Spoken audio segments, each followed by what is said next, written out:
خان یہ جو آپ کی روز کی ایک مذاق بن کے رہ گیا ہے، ضروری لڑائیوں کی آتی ہے، کون فوکل پرسن ہوگا کون نہیں ہوگا، آپ کے خلاف بیان آ جاتا ہے، کوئی یوں ہو جاتا ہے، بالکل بچگانا سا ایک ماحول بن گیا۔ باہر آپ کی کم لڑائیاں کہ ضروری لڑائیاں ہی نہیں ختم آتی، اس سے کوئی آپ کی پارٹی کی طرف سے کوئی سنجیدگی کا اہل باہر تاثر نہیں کہتا کہ بچے لڑ رہے ہیں اسکول کے، یہ کیا مذاق ہے؟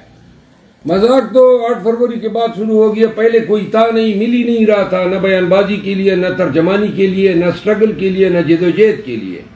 8 فروری کے الیکشن ہونے کے بعد 95% قیادت نے اپنی کمپین ہی نہیں لڑی ہے، کمپین ہی گھر میں وہ کمبے کی مثال پہ بیٹھے رہے تھے۔ اب 8 فروری کے بعد جو ہیں قیادت نکل آئی ہیں، تو اب یہ آپس کے اختلافات جو نظر آ رہے ہیں۔ بہرحال میں ان سے بڑا مایوس ہوں، اور خان صاحب سے ملوں گا، آج میں نے ملنا تھا نہیں مل سکا، لیکن میں خان صاحب کو جمعرات کو انشاءاللہ آگاہ کروں گا۔ پی ٹی آئی کے اندر نظر آتا ہے کہ وقت گزرتا جا رہا ہے، جس طرح وہ کہہ رہے ہیں پہلے بھی پی ٹی آئی کا گزرا تو یہ بھی کر لیں جو کرنا ہونا کچھ نہیں، کیوں نہیں، بہت کچھ ہوگا۔ احتجاج جب لانچ ہوگا، یہ جو آج قوم کو نظر آ رہا ہے یا آپ کو نظر آ رہا ہے کہ جی یہ حکومت بنا بیٹے، صدر بن گئے، وزیر اعظم بن گئے، پنجاب میں حکومت بنا لی ہے، یہ ساری جیلی حکومتیں ہیں۔ عوام کا خیر و غضب جب نکلے گا اور آئے گا، اور جب عوام روڈوں پہ نکلیں گی، اور انشاءاللہ عید کے بعد ہم اس کو یقینی بنائیں گے، تو تب یہ لوگ حکمرانی کرنا بھول جائیں گے۔ جی انشاءاللہ۔ دیکھیں، پہلے جب پی ٹی آئی کو توڑا گیا اور ڈر اور خوف کا ماحول تھا، تو کوئی جب ہم کہتے تھے نا کہ کنونشن ہوں گے، لوگوں کو ہم نکالیں گے، تو لوگ جو ہیں وہ ہنسا کرتے تھے۔ دیکھا کہ الحمدللہ پی ٹی آئی اٹھی، اور ایسی اٹھی کہ 8 فروری کو سب کچھ جو پی ٹی آئی کے خلاف بویا گیا تھا اس کو تہس نہس کیا۔ 2/3 سے زیادہ اکثریت قوم نے پی ٹی آئی کو دی۔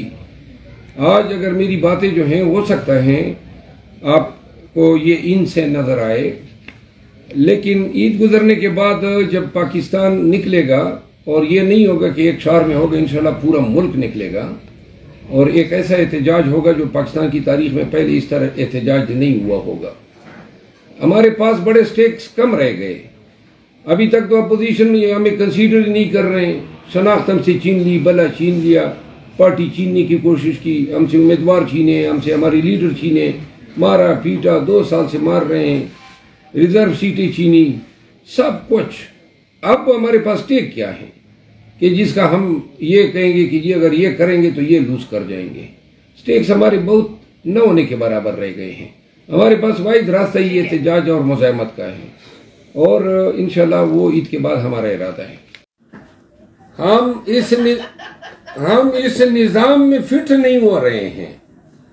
سلام ہے الیکشن کمیشن آف پاکستان کو، جو ابھی تک ہمارے سنی اتحاد کونسل کی نوٹیفیکیشن نیشنل اسمبلی کو نہیں بھجوا سکا ہے، اور سلام ہے الیکشن کمیشن آف پاکستان کو، جنہوں نے پشاور ہائی کورٹ کے فیصلے پہ منع تعمیل کرنے کے لیے تو لیٹر لکھ دیا کہ اگر حلف نہیں دیا گیا تو الیکشن نہیں ہوں گے، لیکن اسی طرح پشاور ہائی کورٹ نے جب حکم امتناعی دیا تھا ریزرو سیٹ پہ قومی اسمبلی پہ، اور یہاں اسپیکر کے پاس جب ہم نے یہ عذر اٹھایا، تو الیکشن کمیشن نے اس وقت ہائی کورٹ کے اس حکم نامے پہ تعمیل کرنے کے لیے کوئی خط نہیں لکھا، نہ یہ کہا کہ جی اگر حلف دیا گیا تو نہیں اٹھایا جائے گا، کیونکہ اس وقت بھی الیکشن کمیشن کا پریزائڈنگ افسر قومی اسمبلی میں تھا۔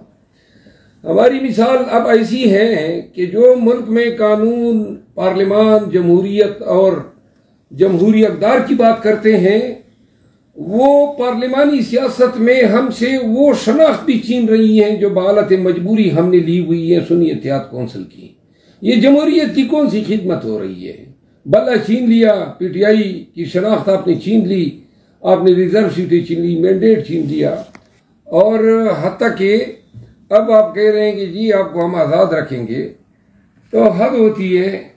یہ ایک طرف آپ نے سنا، دیکھیں انہوں نے اپوزیشن لیڈر تو عمر ایوب خان کو نوٹیفائی کر دیا ہے، مان لیا ہے، تو جب اپوزیشن انہوں نے ہمیں تسلیم کر لیا ہے تو اپوزیشن تو ہم ہی ہے. پبلک اکاؤنٹ کمیٹی اپوزیشن کے پاس ہوتی ہے. یہ ہمارے پارلیمنٹری روایات ہیں اور یہ ہماری رولز آف بزنس ہیں. آواز آ رہی ہے آپ کو؟ جی آ رہی ہے، مگر ان کے اس کی تشریح تو انہوں نے خود کر دی ہے نا، جس طرح آزاد ارکان کی انہوں نے تشریح کر دی ہے، وہ نئی تشریح لے آئیں گے. تشریح تو ہے نا، حمزہ شہباز کو پبلک اکاؤنٹ کمیٹی کا چیئرمین بنا دینا. ہمیں کیا اعتراض ہے؟ ہمارا رزق ہے اس سے،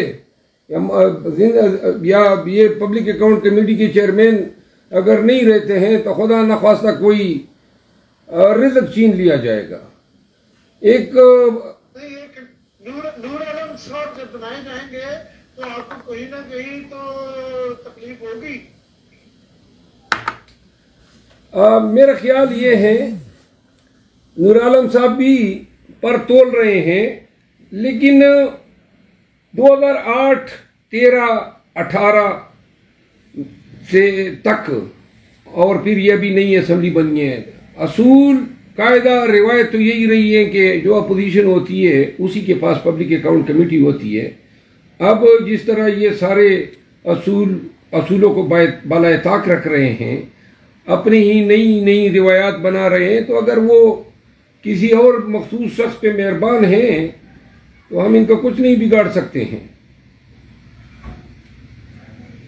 ہماری 80 سیٹیں تو ریزرو میں یہ چھین چکے ہیں، تو لہذا جو جمہوریت کی شکل بگاڑ رہے ہیں، وقت آئے گا ان ساری چیزوں کا لوگوں کو ادراک ہوگا کہ یہ حل من مزید کی تمنا میں انہوں نے نہ کہ صرف جمہوریت کا حلیہ بگاڑ دیا، پارلیمان کا حلیہ بگاڑ دیا، بلکہ اپنے منہ پہ بھی کالک مل دی.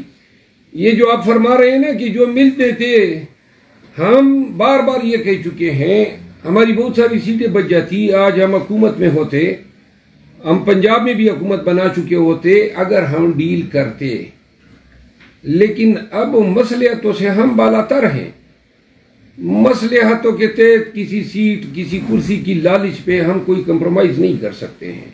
اور باقی اگر کے پی کے سینیٹرز کے بغیر جو وفاق کا ایک یونٹ ہے یہ چیئرمین اور ڈپٹی چیئرمین کے الیکشن کراتے ہیں، تو ایک تو یہ پوری کے پی کے ساتھ زیادتی ہوگی، وفاق کی وحدانیت کے اسپرٹ کے اگینسٹ ہوگا. سینٹ کا جو کنسپٹ ہے ہمارے آئین میں بالکل اس کی فلسفی کے منافی ہوگا. اور سب سے اہم یہ ہے کہ اس کے پیچھے محرک یہ ہے کہ یہ جلدی میں، کیونکہ ہم سینٹ کے آفیسز کو فائٹ کرتے، چیئرمین اور ڈپٹی چیئرمین میں اپنے امیدوار اتارتے، اور چونکہ جو نیومیریکل پوزیشن بن رہی تھی اس میں ہمارے چانسز تھے کہ ہم چیئرمین یا ڈپٹی چیئرمین کی کوئی ایک سیٹ نکال لیتے.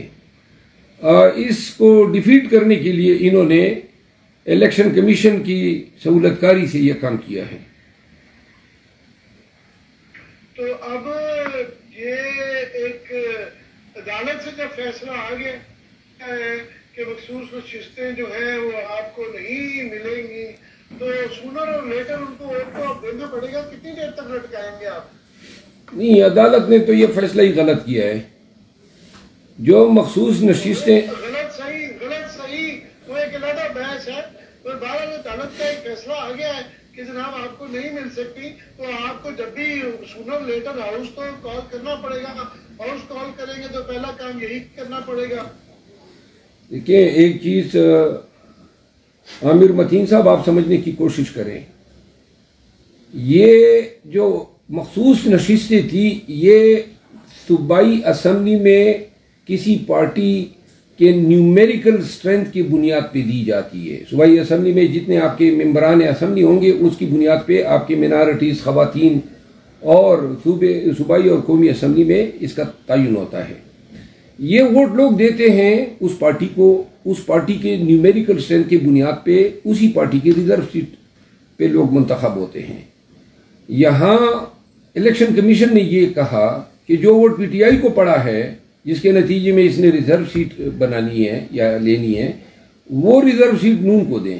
اب اس منطق کی، اس دلیل کی، اس فلسفے کی سمجھ کسی قانون دان کو نہیں آ رہی ہے. اور پشاور ہائی کورٹ نے جب ہماری ریٹ خارج کی تو شاید اس انتہائی اہم نقطے کو ایڈریس کرنا بھول گئے. تو لہٰذا اگر یہ سیٹیں بالفرض اگر ہماری نہیں بن سکتی تھی تو یہ کسی دوسری پارٹی کو نہیں دی جا سکتی تھی, یہ خالی رہنی تھی. ٹھیک ہے. اچھا مروت صاحب, عامر صاحب تو یہ کیسز عدالت اور تمام معاملات کے اوپر آپ سے بات کر رہے ہیں.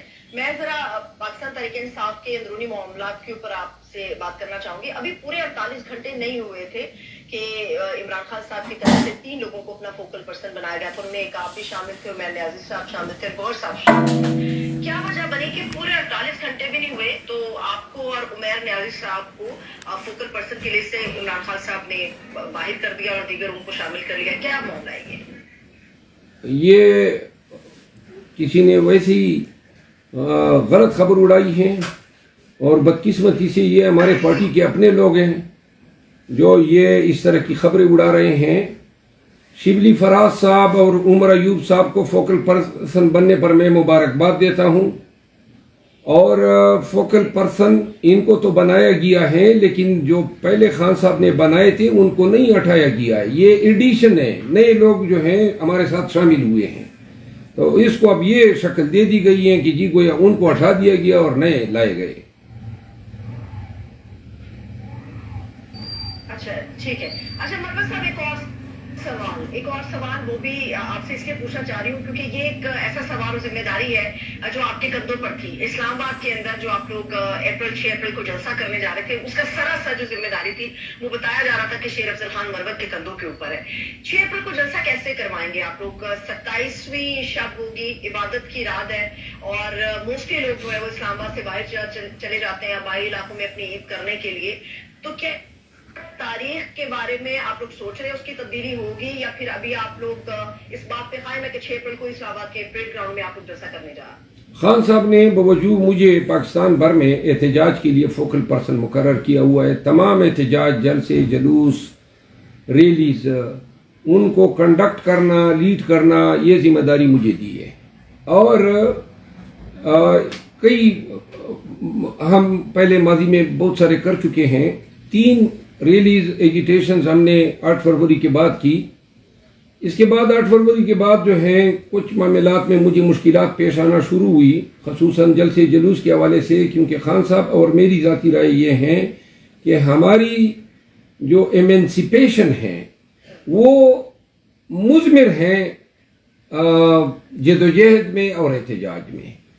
اگر ہم نے سیٹیں ریکور کرانی ہے جو ہڑپ کر گئے, یا ہم نے خان کو نکالنا ہے, تو اس کے لیے واحد راستہ جو ہے وہ سیاسی سٹرگل ہیں, جدوجہد ہیں اور احتجاج ہے. اور اس احتجاج کے سلسلے میں پورے ملک میں, پشاور میں, پنجاب میں اور سندھ میں پروگرام لانچ کرنے کا ارادہ ہے, اور خان صاحب کے ساتھ یہ بہت سارے معاملات فائنل ہو چکے ہیں.